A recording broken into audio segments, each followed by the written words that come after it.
Hello and a very warm welcome back to Hugh's Nursery, and I've got an awesome video for you lined up today because James Prigioni is here to give us 10 tips on how we can transform a lawn into an abundant and productive forest garden. So I really hope you enjoy it.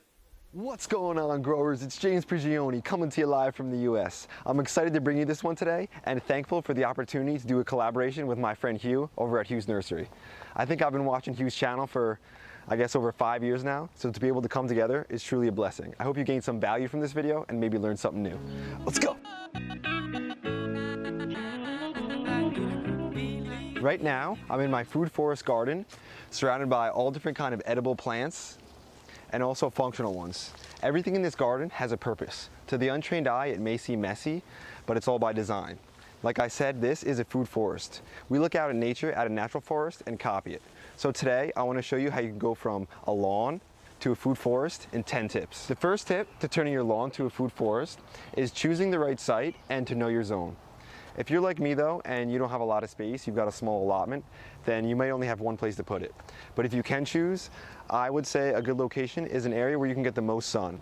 As long as you don't live in like a desert area, because you can always make shade, but you can't make more sun. Knowing what growing zone you're in is also important because this will dictate what you can and can't grow. You don't want to be spending time and money on things that won't grow properly in your location. Now that we've got site selection out of the way, let's move on to some of the nitty-gritty.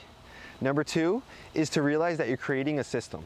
And I use the word system because we want a garden like this where all parts work together to serve one function, all one unit. And this system is also, we're looking to create is sustainable and self-replicating. What I mean by sustainable is a system that actually produces more energy in its lifetime than it takes to create and maintain. So we're hitting that right on the nose. When you're creating this kind of system, you really need to work with nature. That's one of the main things. You must have that philosophy because you've got to have the most kind of life in here. And if you use different kinds of pesticides and herbicides, that will kill a lot of your life. The third tip for taking your lawn to a food forest is to let the natural forest be the teacher. That's the guide. And the reason we do that is because you can just look locally around you. If you have a natural forest, just go out there, look at it. Realize how big it is, how productive it is, how fertile it is. No one takes care of that. No one waters it. So that's really a beautiful model. High in fertility, high in production, and that's something we're looking to create in our garden. But we don't just plant oak trees and things in a natural forest. We replace these elements with food things, productive things, stuff we want to grow. So how do we take what we learned from observing a natural forest and apply that to our garden? That's where we get into tip number 4. And what that has to do with is understanding that all natural forests have 7 layers. What are they and how can we use them? Well, the first one is a canopy tree. Here in our garden, as a canopy tree, we use a mulberry tree, a big tree up there. Next is a sub-canopy tree. For those, we choose to use things like apples, pears, and even peaches. Third is going to be your bush layer. For these, we like to use plants like raspberries and blueberries. Next up is going to be your herbaceous. For herbaceous, I like planting tomatoes and peppers, usually a lot of different annuals. After that, we're going to go with the ground cover. And my favorite ground cover is strawberries because they're delicious and you can get multiple harvests on certain varieties. Then we've got the creepers and the climbers. For those, we like using grapes. Grapes are our favorite and we love making jellies and all different kinds of things with those. Lastly is going to be your root crop. For these, we love planting things like carrots and horseradish. Depending on your location, these things might be different, but it's all about having those different layers. Because if you don't plant something there, something else will probably replace it. And most likely it's going to be a weed. Or you want to have that nice thick mulch down so you don't have any weeds coming up. The 7 layers of a natural forest, that's not the only thing that we can learn from and apply to our garden. One of the most important and the things that was almost an epiphany for me was understanding how a forest was so productive, how the trees got so big. The reason they did was because of the support of the ground, the forest floor. So what you want to do is create your own forest floor. If you want a big forest, that's what's going to get you there. In my opinion, nothing's going to give you the forest floor better than a thick wood chip mulch. The idea, I believe, is to create that mature forest floor. That's what's going to give you a food forest quicker.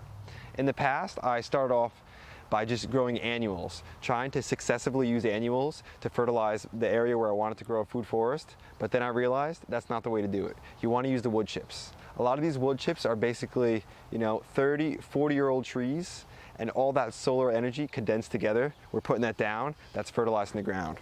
Let's dig down here and find out why we want to use these wood chips. As I start digging down here, you'll notice it's already getting moist. We haven't had rain here for, I guess, over a week now. It's been dry. This is just the time of year that it is. And you'll notice the wood chips retain moisture. It brings in life. One of the most common questions I get, and you may be asking yourself, are these wood chips going to tie up nitrogen in the soil? Nope, they're not. And whatever wood chips you use will be fine. Only problems I see with wood chips have to do with application. If you take these wood chips and you layer them on your soil, that's fine. They're going to be great. But if you try to mix these into the soil, you're going to create a soil stomachache. You're going to acidify your soil, and you might even tie up some nitrogen. But layering is the way to go. Another reason we like to use wood chips is because they're constantly breaking down. Every year your soil is going to get more fertile.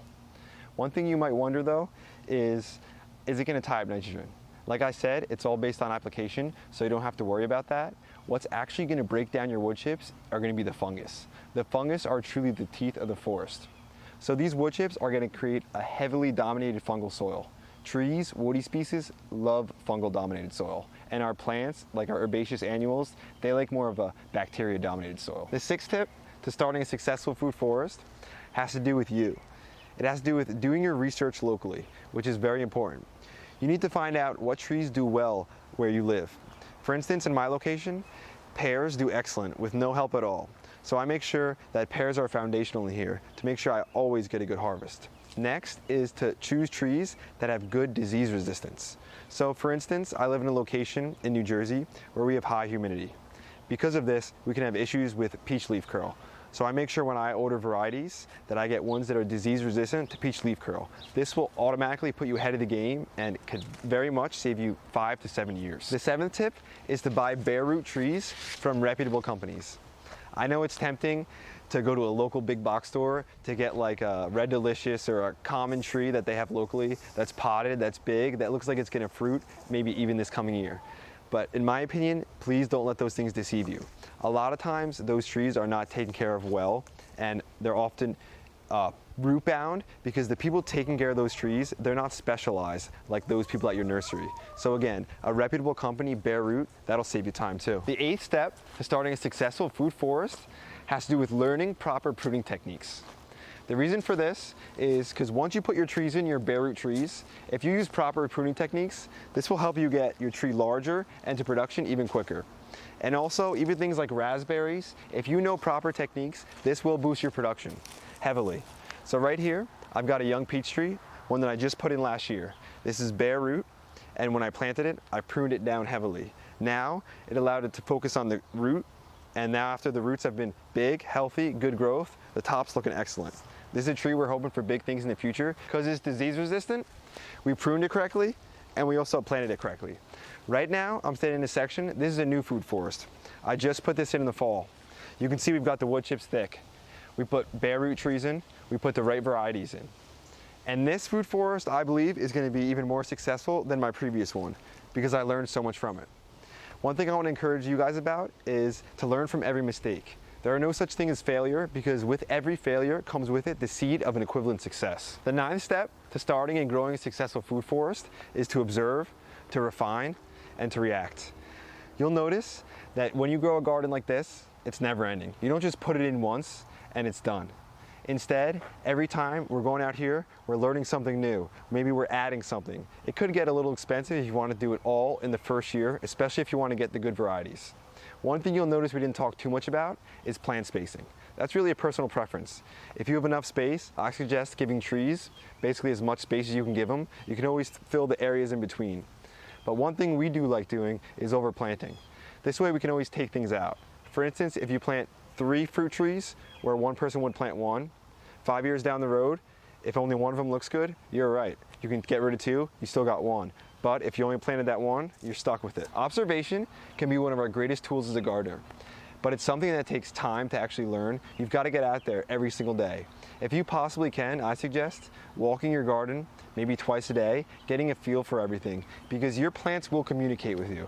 I'm not saying they're going to speak to you, but they'll let you know when they need some water, or they need maybe a little added nutrition before the wood chips have broken down enough and fertilized.